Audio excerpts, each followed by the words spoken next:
सबसे पहले आप लोगों को प्रणाम और राधे राधे। मूल विषय से हटकर थोड़ा 1-2 मिनट में थोड़ा सा जीवन मृत्यु के बारे में थोड़ी चर्चा करना चाहता हूँ, इसलिए कि शोकाकुल परिवार को थोड़ी सी राहत मिले, शांति मिले। भागवत में भगवान उद्धव जी बताए हैं कि उद्धव, वास्तव में न जीवन जन्म है न मृत्यु, ये अविद्या माया का बखेड़ा है। अविद्या के कारण ये प्रतीत होता है। जैसे मान लीजिए कि जल में जब चीनी मिलाया जाता है तो शरबत बनता है। शरबत का अपना कोई स्वरूप नहीं है, चीनी और जल दोनों मिला है तो एक तीसरा फॉर्म बनता है, थर्ड फॉर्म बनता है, या यूं कहिए कि तीसरा रूप बनता है। अगर चीनी और पानी को फिर अलग कर दीजिए तो शरबत का स्वरूप समाप्त हो जाता है, क्योंकि शरबत था ही नहीं, चीनी और जल केवल था। उसी प्रकार से प्रकृति तत्व, माया तत्व या पंचभूत आप कह लीजिए, प्रकृति पंचभूत को ही कहा जाता है। तो माया तत्व और चेतन तत्व माने ईश्वर, जब दोनों मिलते हैं तो उसी चीनी पानी की तरह से शरबत का निर्माण होता है। उसी प्रकार से चेतन तत्व और प्रकृति तत्व जब दोनों मिलते हैं तो जीव का निर्माण होगा, माना जीव का स्वरूप बनता है। जीव का स्वरूप था ही नहीं और है भी नहीं। चेतन तत्व माने जैसे 7 महीना के जब हमारा शरीर का निर्माण होता है तो 7वें महीने में आत्मा हमारे शरीर में प्रवेश करती है, तो ये शरीर कर्म करने के लायक बनता है। ये भागवत में दिया है। तो जीव का स्वरूप तो पहले से था ही नहीं। अब सवाल उठता है कि फिर मृत्यु किसकी होती है? जैसे जल को और चीनी को अलग कर दिए तो शरबत का स्वरूप समाप्त हो गया। उसी प्रकार से जब प्रकृति तत्व और चेतन तत्व जब दोनों मिले तो जीव का स्वरूप बना, और दोनों तत्व फिर जब अलग हो जाते हैं, यानी चेतन तत्व जो है प्रकृति तत्व को छोड़ देता है तो जीव का स्वरूप समाप्त हो जाता है। तो इसी को हम लोग मृत्यु कहते हैं। अब प्रश्न उठता है कि मृत्यु होती किसकी है? तो चेतन तत्व और प्रकृति तत्व जब दोनों मिलते हैं तो दोनों एक दूसरे के धर्म को स्वीकार कर लेते हैं। जैसे जड़ तत्व जो है, प्रकृति तत्व जो है, ये चेतन तत्व के धर्म को स्वीकार कर लेते हैं, क्योंकि जड़ तत्व में कार्य करने की क्षमता नहीं, मूवमेंट कर ही नहीं सकता। लेकिन जब चेतन तत्व उसके अंदर प्रवेश कर रहा है तो ये जड़ तत्व भी कार्य करने लग रहा है। और चेतन तत्व जो है वो प्रकृति तत्व के धर्म को स्वीकार कर लेता है, इसलिए वो संसार को अपना और अपने शरीर को अपना, संसार को अपना, संबंधियों को मानने लगता है। तो फिर निर्माण किसका होता है, मृत्यु किसकी होती है? दोनों के मिलने से मैं का निर्माण होता है। जैसे हम लोग कहते हैं ना, मैं हूँ, अहम का निर्माण होता है। जैसे मान लीजिए कि लोहा है, लोहा को जब आप अग्नि में गर्म कीजिएगा तो लोहा पूरा का पूरा लाल हो जा रहा है। लोहे का धर्म नहीं, अग्नि का धर्म स्वीकार कर दिया, इसलिए वो लाल हो गया, गर्म हो गया। और अग्नि जो है वो लोहे के धर्म को स्वीकार कर लेता, लोहे के आकार की हो गई। जो आकार लोहे का है वही आकार अग्नि ने ले लिया। फिर लोहे को थोड़ी देर के लिए अलग कर दीजिए तो फिर अपने स्वरूप में आ जाता है। उसी प्रकार से जैसे जल और चीनी मिले शरबत बना, फिर जल और चीनी को अलग कर दिए, शरबत का स्वरूप समाप्त हो गया। उसी प्रकार से चेतन तत्व और जड़ तत्व जब दोनों मिलते हैं तो जीव स्वरूप का निर्माण होता है। फिर जब दोनों अलग हो जाते हैं तो जीव का स्वरूप समाप्त हो जाता है, जो पहले से था ही। ये जन्म मृत्यु अविद्या माया के कारण ये प्रतीत होता है, वास्तविक फैक्ट है। अब हम आते हैं थोड़ा मूल विषय पर। कबीरदास जी कहते हैं कि लोग कहें शास्त्र लेखी, मैं कहता हूँ आखंड दी। लोग जो है शास्त्रों की बात सुनाते रहते हैं, पढ़ते रहते हैं, उसी की बात करते रहते हैं, लेकिन मैं जो बताता हूँ वो आंखों देखा हाल बता रहा हूं। वो आंखों देखा हाल जो है ज्यादा इफेक्टिव होता है। 4 लाइन मनुष्य को, संसारिक हर मनुष्य को एक बड़े से कागज पर बड़े अक्षरों में लिख कर रख देना चाहिए, और जहां वो सोता हो अपने पैर की तरफ उसको टांग देना चाहिए, ताकि सुबह उठे तो रोज उस पर नजर पड़े। फिर कभी न कभी तो उसका दिमाग स्ट्राइक करेगा कि इसमें लिखा जो गया है उसका मतलब क्या है, ये क्या कहा जा रहा है इसमें। तो पहला लाइन में ये लिखना है कि मैं कौन हूँ, दूसरे लाइन में लिखना है कि मैं कहाँ से आया हूँ, तीसरे लाइन में लिखना है कि मैं क्या कर रहा हूँ, और चौथे लाइन में लिखना है फिर मुझे कहाँ जाना है। ये 4 लाइन लिखकर एक सादे कागज पर यदि अपने पैर की तरफ को टांग दिया जाए या दीवार में चिपका दिया जाए तो रोज सुबह उठने पर कम से कम एक बार तो नजर उस पर जाएगी और कभी न कभी इसके बारे में हम सोचेंगे कि आखिर इन लाइनों में कहा क्या जा रहा है, ये लाइन कहना क्या चाह रहा है। अब हमारे जो विश्व के जो बड़े बड़े वैज्ञानिक हैं, बड़े बड़े इंजीनियर हैं, बड़े बड़े आर्किटेक्ट हैं, तो बाहरी बहुत चीजों का तो निर्माण कर रहे हैं, दावा भी कर रहे हैं, जैसे सैटेलाइट बन रहा है, बड़ी बड़ी समुद्र में ब्रिजेस बन रहे हैं, पुल बन रहे हैं, मिसाइल बन रहे हैं, क्या क्या सब लोग रॉकेट बना रहे हैं, लेकिन हमारी मूल समस्या का समाधान कोई नहीं कर पा रहा। मूल समस्या जो है हमारी वही वही रह जा रही है। मूल समस्या से मेरा मतलब है कि हमारे अंतःकरण का जो आनंद है उस मामले में 1% भी हमारे अंदर डेवलपमेंट नहीं हो रहा है, 1% भी विकास नहीं हो रहा। बाहर तो बहुत ज्यादा विकास हो गया है, विज्ञान ने बहुत ज्यादा विकास किया है, लेकिन क्या इन विकास के बावजूद भी हमारी स्थिति बदली है क्या? बाहरी स्थिति बदली है, बाहर हमारे पास अच्छा मकान हो गया है, अच्छा फ्लैट हो गया है, कारखाना हो गया है, कई गाड़ियां हो गई हैं, करोड़ों का बैंक बैलेंस हो गया है, लेकिन अंदर से जैसे हम शुरू में थे वैसे ये प्राप्त होने के बाद भी हम आज भी हम क्यों हैं? क्योंकि उसका उपाय साइंस के पास है ही नहीं है, बड़े बड़े वैज्ञानिक इंजीनियर आर्किटेक्ट के पास है ही नहीं। इनके पास ये कैपेसिटी ही नहीं है कि परमानंद पाने का उपाय हम कैसे बताएं, कोई बता ही नहीं सकते। और नहीं बताने का नतीजा ये है कि हमारे संसार के आप देखिए, बड़े से बड़े डॉक्टर, बड़े से बड़े इंजीनियर, बड़े से बड़े वकील, बड़े से बड़े बैरिस्टर, आईपीएस हो, आईएएस हो, डीसी हो, कमिश्नर हो, क्या क्या हो, बड़ा बड़ा पद पा जाने के बाद भी इनके पास लवलेस सुख नहीं है, लवलेस आनंद नहीं है। अभी आप देखिएगा कि उसी सुख के पाने के कारण कितने जो बड़े बड़े उद्योगपति भी हैं सुसाइड कर लेते हैं, बड़े बड़े कमिश्नर, आईपीएस रैंक के अफसर भी सुसाइड कर, जैसे देखिएगा 2 साल पहले ही कानपुर के एसपी साहब सुसाइड। अरे भाई, दुनिया के सबसे बड़े ज्ञानी आप आदमी हैं, सब कुछ आपको प्राप्त है, ऐसा कोई चीज नहीं है कि जिसका आपके पास अभाव है, फिर आप अंदर से अतृप्त क्यों? अंदर से अतृप्त होने का कारण ही यही है कि परमानंद का, परम सुख का, या रामानंद कहिए, कृष्णानंद कहिए, उनको लवलेस सुख भी प्राप्त नहीं हुआ है। और जब तक ये सुख प्राप्त नहीं हो जाएगा, बाहर हम जितना भी विकास कर लें, अंदर से हम खाली रहेंगे, अतृप्त रहेंगे, अभावग्रस्त रहेंगे। और जब तक हम अंदर से अतृप्त रहेंगे तो चाहे हम मुकेश अंबानी ही क्यों न हो जाएं, हम इस अंदर के अतृप्ति के कारण बाहर में हम बखेड़ा खड़ा ही करता रहेंगे, उपद्रव करते ही रहेंगे, कोई हमें उसे बचा नहीं सकता है, क्योंकि वस्तुएं हमारे अंतःकरण में आनंद पैदा कर ही नहीं सकती है। इस बात को गांठ बांध लिया जाए। अब चलते हैं कि ये सुख हमें मिलेगा कहाँ। अब हम लोग इस सुख की तरफ चलते हैं। छोटी सी समस्या यही है कि अगर ये कहा जाए कि मैं कौन हूं, मुझे क्या चाहिए और कहाँ मिले, एक छोटा सा प्रश्न बस यही है, मैं कौन हूं, मुझे क्या चाहिए कि पाकर मैं तृप्त हो जाऊं, और वो वस्तु कहाँ से मिले।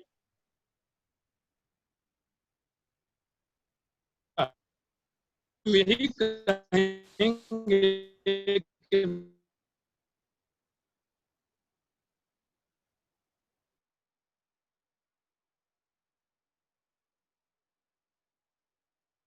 सब एक ही नाम है, तो हमें अब ब्रह्म के पास चलना चाहिए, उन्हीं के पास चलेंगे तभी हमारे समस्या का समाधान होगा, क्योंकि संसार में कहीं हमारी समस्या का समाधान होने वाला है नहीं। बड़े से बड़े वस्तुओं को पाकर भी हम आज भी अतृप्त हैं, क्योंकि परमानंद का लवलेश भी नहीं मिला है। काकभूषण जी ने कहा है कि परमानंद का, परम सुख का जिसको लवलेश भी प्राप्त हो जाएगा, मिल जाएगा, तो विषयानंद तो छोड़ दीजिए, तो ब्रह्मानंद, ब्रह्म लोक तो कभी वो ठोकर मार दे। इसमें तो कई लोक हैं, इंद्र लोक हैं, वरुण लोक हैं, कुबेर लोक हैं, शिव लोक हैं, सबसे बढ़िया सत्य लोक ब्रह्मा जी का लोक कहा गया। तो ये ब्रह्म लोक तक भी वो व्यक्ति ठोकर मार देगा जिसको परमानंद का, परम सुख का लवलेश भी प्राप्त हो जाएगा, और वो पाए बिना हमारी मूल समस्या का समाधान होने वाला नहीं है। बाहरी हम जितना भी समस्या का समाधान कर लें। भागवत के 11वें स्कंद के 14वें अध्याय में उद्धव जी ने भगवान से पूछा है कि प्रभु ये बताइए, ये इतने मार्ग बन गए हैं, इतने धर्म बन गए हैं, हम किसका आचरण करें, किसका सहारा लें, या सबका लें या किसी एक का लें। तो भगवान ने कहा उद्धव, हमने तो केवल एक वेद बनाया और वेद में हमने केवल भक्ति का उपदेश दिया कि मेरी भक्ति करो और मेरे पास आ जाओ। लेकिन वेद एक अलौकिक वाणी है, तो जल्दी से किसी के समझ में नहीं आता, उसका लिखा गया है कुछ अर्थ होता है। तो सबकी बुद्धि मेरी माया से मोहित हो रही है, तो सत्वगुणी उसकी व्याख्या अपने हिसाब से कर लिया, रजोगुणी अपने हिसाब से कर लिया, तमोगुणी अपने हिसाब से कर लिया, कुछ पाखंडी लोग संसार में आए, वो भी वेद की व्याख्या अपने हिसाब से कर लिए। अब नतीजा ये हुआ कि कई मार्ग बन गए, कई पथ बन गए, कई।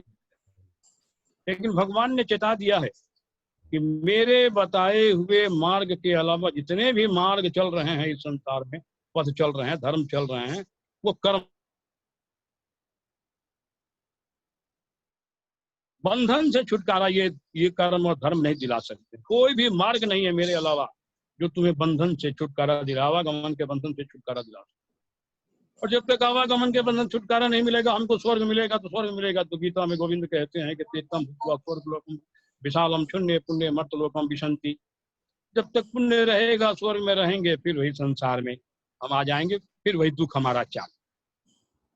सबसे बड़ी इसमें दुख और ज्यादा बढ़ जाता है, किसी आदमी को बड़ा पोस्ट न मिले तब तक तो ठीक है, छोटा साधारण बन के है। लेकिन जैसे कोई बड़ा पोस्ट मिल जाए, जैसे कई प्रधानमंत्री हमारे देश में है, राष्ट्रपति हैं, जब पोस्ट पे थे तो एक अलग रुतबा था, आज पोस्ट पे नहीं है तो उनको एक साधारण आदमी भी पूछने वाला नहीं। तो एक बड़ा पोस्ट मिल के छीन जाए वो ज्यादा पिंच करता है।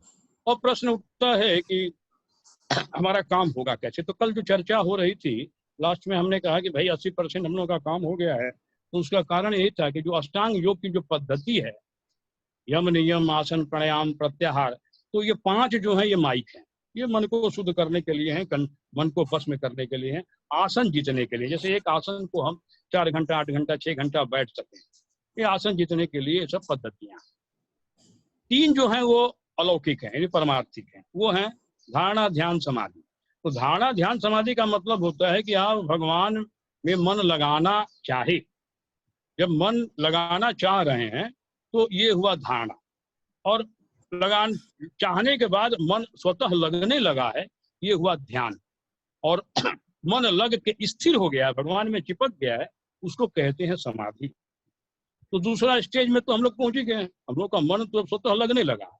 तो अगर 3 पार्ट है, 3 पार्ट में अगर हम लोग दूसरे पार्ट में पहुंच गए, इसका मतलब तो ये हुआ कि अगर 100 का 3 से डिवाइड कीजिएगा तो 33 पॉइंट समथिंग कुछ आएगा। तो कहने का मतलब यही हुआ कि सेकंड स्टेज में पहुंचने का मतलब ही है कि हम लोग काफी करीब पहुंच चुके। अब भागवत में भगवान अपने भक्तों के बारे में कहते हैं कि तस्मान मद भक्ति से योगिनो वै मदात्मन ज्ञान न च वैराग्यम प्राय सिरो भवेति। भगवान कहते हैं उद्धव, जो योगी मेरी भक्ति से युक्त हो गया, जो योगी मेरी भक्ति से युक्त हो गया है और निरंतर मेरे ही चिंतन में रहता है, उसको तो ज्ञान वैराग्य की भी आवश्यकता है। तो उसका कल्याण तो भक्ति के द्वारा ही हो गया है, ये भगवान ने भागवत में कहा। और इसी से हमें परम सुख की प्राप्ति भी होगी, क्योंकि परम सुख, एक बात और यहाँ समझ लिया जाए, मैं इस बात को इसलिए फिर दोबारा रिपीट करना चाहता हूँ कि चांडक जी इसको थोड़ा यूट्यूब में छोड़ रहे हैं, तो मान लीजिए कि किसी के नजर पड़ेगी तो अगला सुनेगा, इसलिए मैं बोल रहा हूँ। जब तक परम सुख का लवलेश भी हमें नहीं मिल जाएगा, परम सुख हमें नहीं मिल जाएगा, तब तक हमें कर्म करना पड़ेगा, चाहे हम करोड़ों जन्म आए, अरबों जन्म आए, अरबों जन्म जाए। ये आनंद प्राप्ति को ही भगवत प्राप्ति, भगवान का कंडीशन है कि जब तक तू भगवत प्राप्ति नहीं कर लेगा तब तक तुझे छुटकारा मिलने वाला नहीं है। भगवान का कंडीशन ही यही। इसलिए हमें परम सुख पाने का प्रयास करना है। परम सुख जब तक नहीं मिलेगा, हमें कर्म करना पड़ेगा। तो फिर मनुष्य तन पाने से हमें लाभ क्या? मनुष्य तन को अगर हम व्यर्थ गंवा दे रहे हैं तो घाटे का सौदा है। तो जब तक ये परमानंद हम नहीं पा जा रहे हैं या उसका लवलेश किंचन मात्र भी सुख नहीं पाया जा रहा है, तब तक हमें कर्म करना पड़ेगा और तब तक वो मनुष्य अपने लिए ही कर्म करेगा। बड़ी विचित्र बात है कि जिसको परम सुख नहीं मिल जा रहा उसको कर्म तो करना पड़ेगा, लेकिन जब तक सुख नहीं मिल रहा तब तक वो बेचारा अपने लिए ही कर्म करेगा, दूसरे के बारे में वो सोचेगा भी नहीं। एक परिवार के सदस्य भी एक दूसरे को सुख देने के बारे में नहीं रहते, एक दूसरे से सुख लेने के बारे में रहते हैं। हमारे उपनिषद में कहा गया है कि नवारे पत्तु कामाय पति प्रियो भवति आत्मनस्तु कामाय सर्वम प्रियो भवति। एक परिवार के सदस्य भी एक दूसरे को सुख देने में नहीं लगे हैं, एक दूसरे से सुख लेने में लगे हैं। पिता पुत्र से सुख प्राप्त करना चाहता है, पुत्र पिता से सुख प्राप्त करना चाहता है, पति पत्नी से सुख चाहती है, पत्नी पति से सुख चाहती है। उसका कारण एकमात्र यही है कि परिवार में किसी को अपना परम सुख नहीं प्राप्त हुआ। जब तक अपना सुख नहीं मिल जाएगा तब तक वो व्यक्ति दूसरे के बारे में सोच ही नहीं सकता है, और जब अपने वो सुख मिल जाएगा तो फिर वो अपने बारे में नहीं सोच सकता है, वो दूसरे के लिए ही करता है। तो भगवान यहाँ कह रहे हैं कि जो भक्त मेरे भक्ति से युक्त हो गया है, निरंतर मेरे चिंतन में रहता है, तो उसको ज्ञान वैराग्य की आवश्यकता ही नहीं। भगवान ने भागवत में यहाँ तक कह दिया है, फिर मैं रिपीट कर रहा हूँ, क्योंकि भगवान के गुण इतने दिव्य हैं कि उन गुणों को गाते गाते मन तृप्त नहीं होता है, आत्मा आघाती नहीं। जैसे कि गागभूषुंडी जी ने कहा है कि राम कथा जे सुनत यघाहि रस विशेष जानाति न नाय। राम कथा सुनकर कोई कहे कि मैं तृप्त हो गया हूँ, तो गोस्वामी जी कहते हैं कि वो पशुघाती। जो कहे कि तृप्त हो गया हूँ उसको रस मिलना अभी शुरू ही नहीं हुआ है। जीवन मुक्त महामुनि जेऊ हरि गुण सुन ही निरंतर। इसलिए जो महात्मा जीते जी मुक्त हो गया है, जीवन मुक्त हो गया, वो भी हरि कथा को निरंतर कहता है और सुनता रहता है। आगे काकभूषुंडी जी कहते हैं कि श्रवण अंत को जग माही जाहि न रघुपति चरित सुहाए। ऐसा कौन व्यक्ति संसार में है जिसको रघुपति की कथा नहीं सुहाती है। आगे कहते हैं कि ते जड़ जीव निजात्मिक घाती जाहि न रघुपति कथा सुहाए। तो वो जड़ जीव जो है अपनी आत्मा का हनन करने वाला है, जो भगवान की कथा जिसे सुहाती नहीं। और भगवान ने रामायण में कह दिया है कि जब तक तुम्हें परम सुख प्राप्त नहीं होगा, तो भगवान भी यहाँ कह रहे हैं, क्या कह रहे कि भगवान कह रहे हैं कि जो न तरे भवसागर नर समाज यश पाई, जो न तरे भवसागर नर समाज यश पाई, सो कृत निंदक मंदमती आत्मा हन गति जाए। जो मनुष्य ने पाकर भवसागर नहीं तर जाता है तो वह व्यक्ति अपनी आत्मा का हनन करने वाला है, और अंत में तो प्रत्य दुख पावई सिर धुन धुन पछताई, काल ही कर्म है ईश्वर ही मिथ्या दोष लगाए। अंत में वो केवल काल का, कर्म का और भगवान का दोष देता है, वो व्यक्ति अपना दोष नहीं देता। अंत में ठगा हुआ महसूस करता है, अपने सिर को पीटता है। तो भगवान भी कहते हैं कि जब तक तुम ये नहीं प्राप्त कर लोगे, भगवत प्राप्ति नहीं कर लोगे, तब तक तुम्हें छुटकारा मिलने वाला नहीं।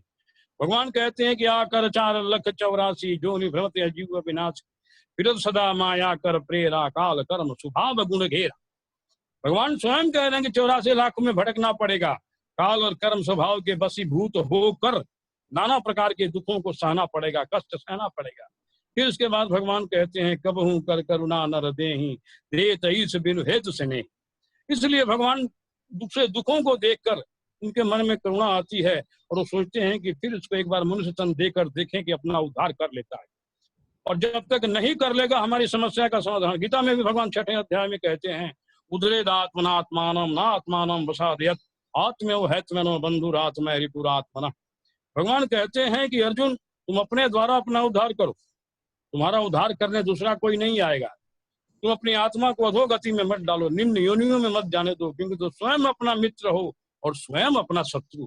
ये भगवान ने गीता में कहा। वही बात भगवान यहाँ भी कह रहे हैं। भगवान फिर कृपा करके देते हैं, मनुष्य देते हैं, शायद अपना उद्धार कर ले।